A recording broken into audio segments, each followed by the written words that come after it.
Hello everybody and welcome to another video. In this video it's going to be another unboxing video, and I'm going to be unboxing this Gemini Jet 1:400 scale British Airways BAC One-Eleven 500.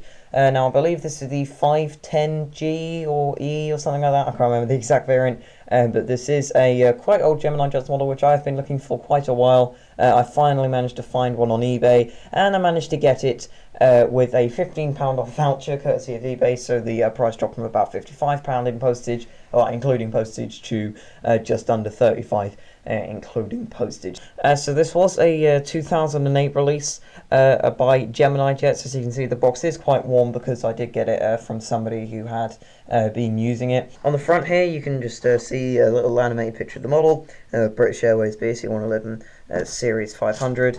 Along here you just have a little bit of a barcode, including saying about it's now a collectible model and stuff like that. On the back, if I just push that back a bit, you can see down the bottom it says it's made in 2008, and that you've got the aircraft flying in the background. And wait a second, oh my god, I've just noticed something. I don't know if you can see that, but I'll probably take a picture later on if I remember so you can see properly. There's a cargo door that's there, and they've printed it over the sky. But yeah, it says about as real as it gets, features and stuff like that, which they always have on their aircraft. So if you want to read that, then look at my older unboxing videos on there. It just says BAC One-Eleven Series 500, blah blah blah. And if I can actually turn it, where does it? Says it like on all sides basically, and yeah, it says that on that. It's very dusty. My desk is quite dusty. I do apologise. Let me just dust that a bit, put them on back in frame. So let's actually have a look at the model, and it is bigger or smaller than I really expect. I think it's a bit bigger than I expected. I thought it'd be smaller than that. Normally I think they're going to be bigger. This one a bit bigger than I expected. The box is actually smaller than I expected, but the model is actually bigger. Whatever. So yes, this is a quite old Gemini Jets release, but they seem to have done a pretty good job from what I can tell here. So if I just lift the camera up, you can see there it does say about a few things about the BAC One-Eleven, including the specs. Yeah, if you do want to read that, then you can. And the variant is 510ED. That's what it is, not E, just ED. So yeah, I'll put that in the description. You can pause that if you want to read it. I believe you should be able to see that, and the specs down there as well, but I don't know. Let's actually unbox it instead of talking about the box. Try not to destroy the box as I normally do when I take one of these out of the box. Especially every model. Since this has been taken out a few times, I don't think it should be too bad. It's quite dusty under there. There we go. Sorted that problem out pretty quick. Let me get it. Can't get it. Why can I not get that? What the hell? What in the hell? Get it all upside down. It's not a good idea. I was just thinking then, I don't normally unbox it like that. Yeah, I wonder why. Take that off, while it popping. Take the little bit of the plastic off the top, and I can take the model out. I won't look at it properly until I move that and move that here so I can put it on top. There we are, that's BAC One-Eleven. From what I can tell, initial impressions, they have done a pretty good job on modelling it correctly.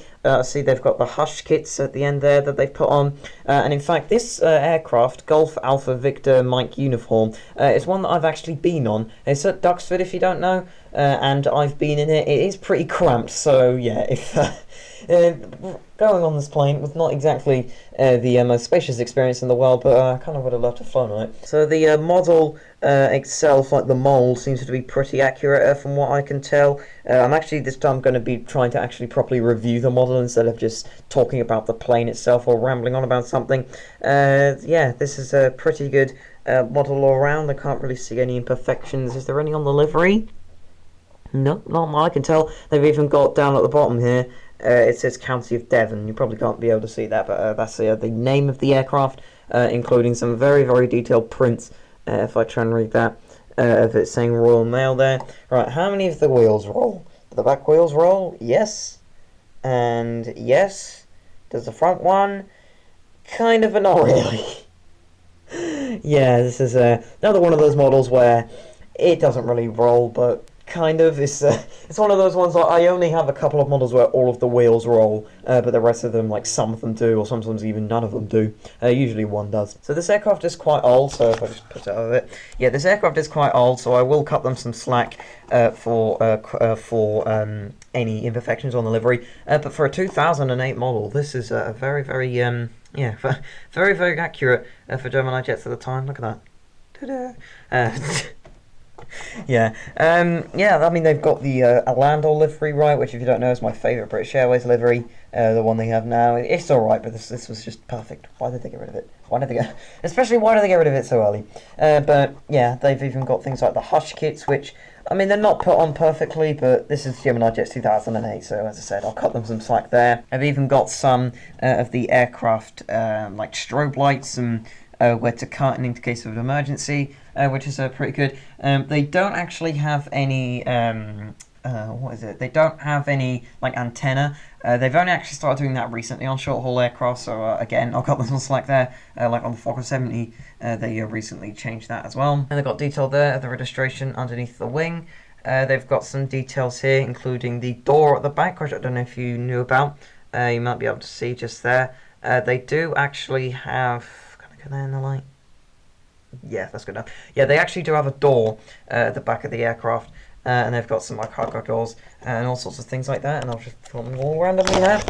So, also if you're wondering what that is, I just put it on a book just to keep the camera up. But yeah, that is a pretty good model all round. I better stop recording before the time on my SD card runs out, because it's pretty much full. But yeah, also on the wings, I've just noticed they've even got the spoilers.